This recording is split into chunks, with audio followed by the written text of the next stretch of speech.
If there's one single thing that has occurred since the beginning of human history, no matter what generation you come from, it's the older generation hating on the new one for no apparent reason. Like, in the beginning of human history, I bet the cavemen were called pussy by the Homo sapiens for hiding in caves instead of hiding in trees. Now this concept doesn't apply to just life, but to the NBA also, as the most hyped up prospect in the history of the sport, even more so than LeBron, is about to come to the big league.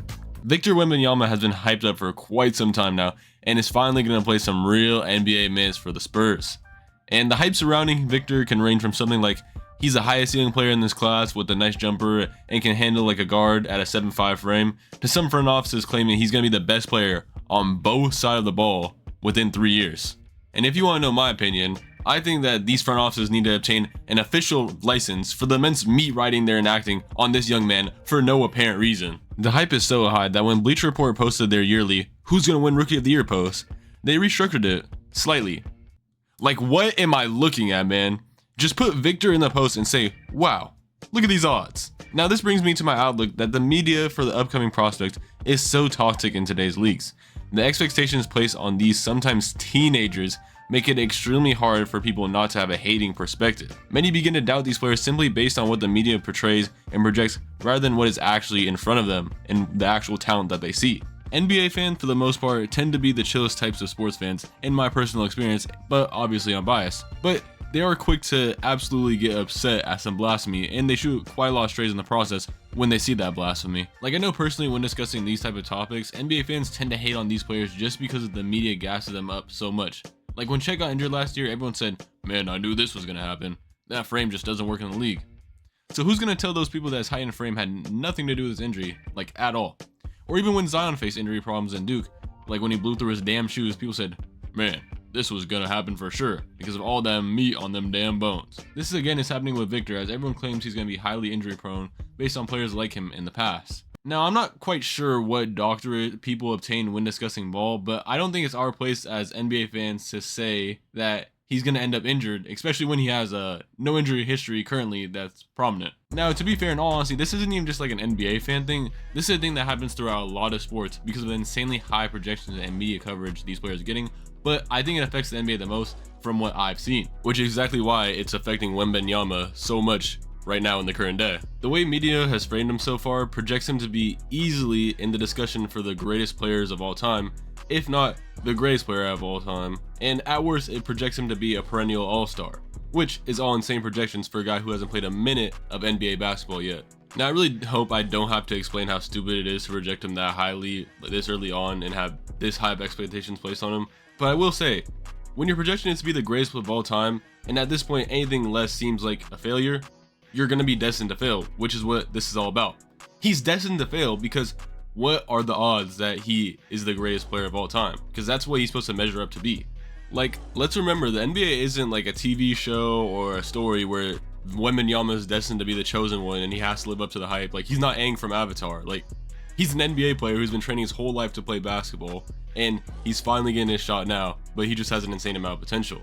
Which is why it's very unfair to project him to be the greatest of all time, and for people to be mad when he's not that, because at the end of the day, he's not a chosen one. He's just a guy who likes basketball, plays it a lot, and is very good at it, and might have potential to be one of the greatest. But if he doesn't live up to that, then it is what it is.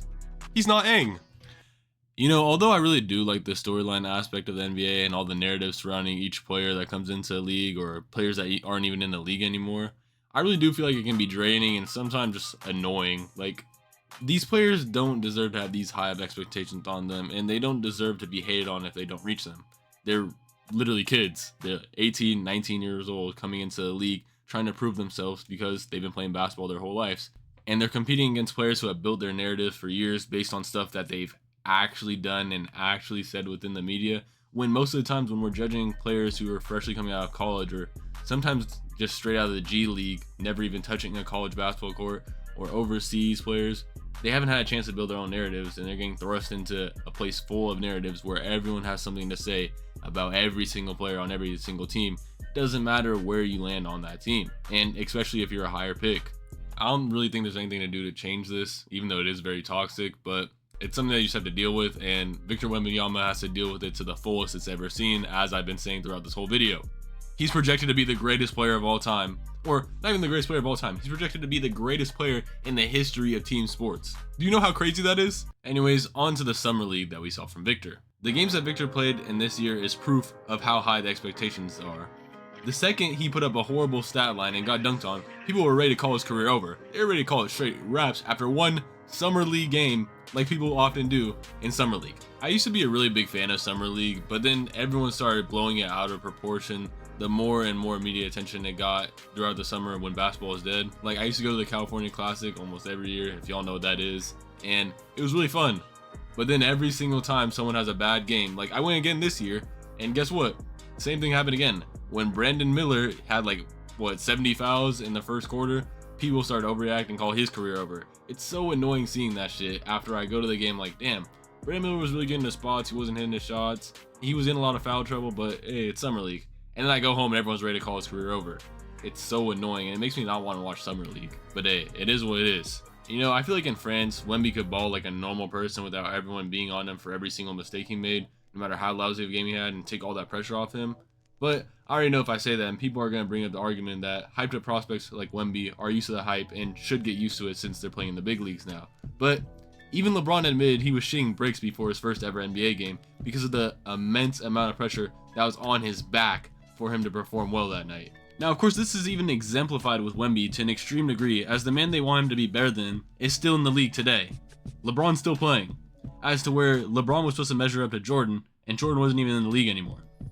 I don't know if y'all recognize it, but for us growing up watching LeBron have to prove narratives wrong and live up to expectations, it's all happening again, except with Wembanyama now. Except now, this time, we're the old heads who are thinking that Wembanyama's getting overhyped, just like how the old heads back then thought that LeBron was overhyped. The vast majority of the NBA isn't ready for this 19-year-old kid to dominate the league yet, and thinks he's not as good as the media makes him out to be. Kinda sounds familiar, doesn't it? I don't think you can really just bring a high school player in and really just think your team gonna really turn around like that. If he come, you know what I'm saying, he can just hop on our bandwagon. So again, surely it's impossible that Wembanyama will succeed as heavily as he's projected. Or is it?